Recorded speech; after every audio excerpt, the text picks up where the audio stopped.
దాని మీద దాన్ని హైప్ ఉండొచ్చు, మినిమైజ్ చేయడం జరగచ్చు. నేను ఒక ఉదాహరణతో నేను పోలుస్తాను. తెలుగుదేశం పార్టీ నో డౌట్ భారతదేశంలో క్యాడర్ బేస్డ్ పార్టీ, రెండో క్యాడర్ బేస్డ్ పార్టీ బీజేపీ తర్వాత.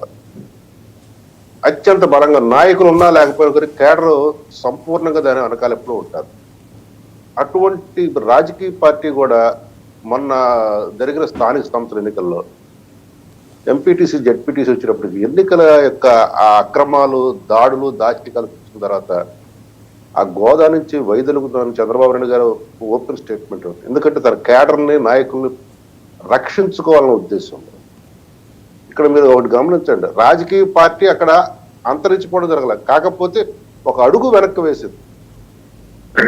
ఆ వేసిన అడుగు తర్వాత ఎన్ని అడుగులు ముందుకు వచ్చింది అనేది రాష్ట్ర ప్రజల ఆశీర్వాదంతో మీరు చూశారు రాజకీయ యవనక మీద. అట్లాగా మొన్న పులివెందులలో నీటి సంఘాల ఎన్నికల్లో చాలా ఆశ్చర్యకరమైన విషయం ఏంటంటే ఒక్క నీటి సంఘం కూడా వైసీపీ గెలవలేకపోతుంది.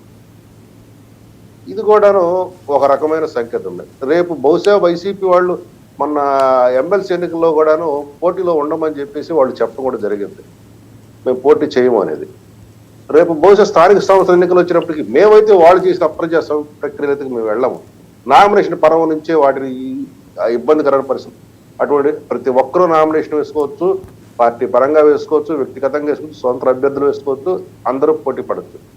కానీ గెలుపోవటములు అనేది రాజశేఖర్ గారు చెప్పినట్టే ప్రజా ఆశీర్వాదంతోనే ఉంటుంది తప్ప ఇతరత్రగా ఉండదు. ఆ ప్రజా ఆశీర్వాదం మేమైతే అనుకుంటున్నాం ఈసారి సంపూర్ణంగా కూటమికి ఉంటుంది. ఎందుకంటే 7 నెలల్లోనే మేము సాధిస్తున్న అభివృద్ధి, 4 లక్షల పైన పెట్టుబడులు రావటం కేంద్ర ప్రభుత్వ సహకారంతో, ప్రైవేటు వారి సహకారంతో ఇంకా భారీ ఎత్తున రావాల్సిన అవసరం కూడా ఉన్నది.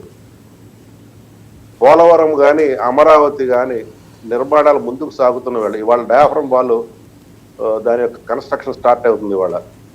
ఇట్లా పలు అంశాలు, సాగునీటి ప్రాజెక్టులు ఉత్తరాంధ్ర కానీ, రాయలసీమకు సంబంధించి కానీ ఈ సుజల స్రవంతి ప్రాజెక్టుల మీద చర్చ సాగటము, అవి ముందుకు అడుగులు పడటం, వాటి యొక్క నిర్మాణానికి అవసరమైన ఖర్చుల మీద మదింపు జరగటాలు, ఇవన్నీ కూడా ఆరోగ్యకరమైన విషయాలు. ఉపాధి, ఉద్యోగ అవకాశాలు కనపడుతున్నాయి. అభివృద్ధితో కూడిన సంక్షేమం అనేది కూటమి ప్రభుత్వం యొక్క నినాదం. అభివృద్ధి లేని సంక్షేమం, అభివృద్ధి అవసరం లేని సంక్షేమం అనేది ఆనాడు వైసీపీ యొక్క నినాదం. కాబట్టి వాళ్ళు దెబ్బతిన్నారు. మేము అట్లా అనుకోవట్లేదు. అభివృద్ధితో కూడిన సంక్షేమం. వారు మా సూపర్ 6 ఏమైంది, సూపర్ 7 అయింది అని అంటారు, కానీ సూపర్ 6 లో సగం ఆల్రెడీ ఇంప్లిమెంటేట్ జరిగింది. మిగతా వాటి మీద కూడా ఉగాది అంటే ఒక్క విషయం ఇక్కడ శాంతి ప్రసాద్ గారు స్ట్రైట్ గా ఒకే పాయింట్, జగన్మోహన్ రెడ్డి గారిని తక్కువ అంచనా వేస్తున్నారా, లైట్ తీసుకుంటున్నారా కూటమి? పవన్ కళ్యాణ్ గారు 2024 ఎన్నికల ముందే చెప్పాడు మన ప్రత్యర్థి చాలా బలమైన వ్యక్తి, ఏమరపాటు వద్దు అని.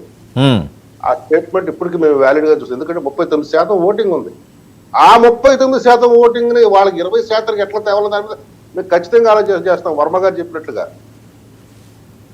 ఆ దిశగా మేమైతే అడుగులు వేస్తాం. ఎందుకంటే వాళ్ళు వైనాట్ 175 అన్నారు కదా, అంటే కుప్పం కానీ, మంగళగిరి కానీ, పిఠాపురం కానీ, ఇంకెక్కడెక్కడ కానీ ఇతర వ్యక్తులు లేకుండా చేయాలని వాళ్ళు ఆలోచన చేశారు, రాజకీయపరమైన ఆలోచన. మేము కూడా పే విత్ ది సేమ్ కానీ ప్రజాస్వామ్య పద్ధతిలో, ప్రజాస్వామ్య ప్రక్రియలో ప్రజాస్వామ్యయుతంగానే చేస్తాము. వారి యొక్క ఓటు బ్యాంకును తగ్గించడానికి బట్టి సంపూర్ణంగా మా ప్రయత్నాలన్నీ కూడా మేము చేస్తాం. తద్వారా జగన్ రెడ్డి గారి యొక్క రాజకీయ ఉనికి, ప్రమేయము, ఈ రాజకీయ ఎవరికి మీద ఎంత ఉంటుందనేది తర్వాత జనాలు అర్థం చేసుకుంటారు. ఏంటి కడప మీద ఎక్కువగా ఫోకస్ పెట్టారేంటి? క్యాంప్ కార్యాలయం కూడా అక్కడ పెడతారట, అదేంటి? రాయలసీమ మీద ఫోకసా, ఓన్లీ కడప మీద ఫోకసా? చెప్పాం కదా సార్, పులివెందుల ఎట్లా ఇప్పుడు ఒక సీటు కూడా నీటి సంఘాలు రాకుండా చేసాము. రేపు స్థానిక సంస్థల ఎన్నికల్లో కూడా రాకుండా చూసుకుంటాము. ఆ జాగ్రత్తలన్నీ మేము తీసుకుంటాము. ఇక ఇంకొక విషయం ఒకటి చెప్పాలి. పవన్ కళ్యాణ్ గారు ప్రజల్లోకి విస్తృతంగా తిరుగుతారని ఒక ప్రకటన ఇచ్చిన తర్వాత ఇటువంటి భద్రతా వైఫల్యాల మీద మటుకి రాష్ట్ర ప్రభుత్వం కొంత తీవ్రంగా సమీక్ష చేయాల్సిన అవసరం ఉంది. అవసరమైతే జడ్ప్లస్ కేటగిరీ. ఎందుకంటే గతంలో కూడా నేను చాలా సంఘటనలు కూడా చూసాను సార్. స్వయంగా పవన్ కళ్యాణ్ గారు నాతో చెప్పిన మాట కూడా మీకు చెప్తాను, పంచుకుంటాను.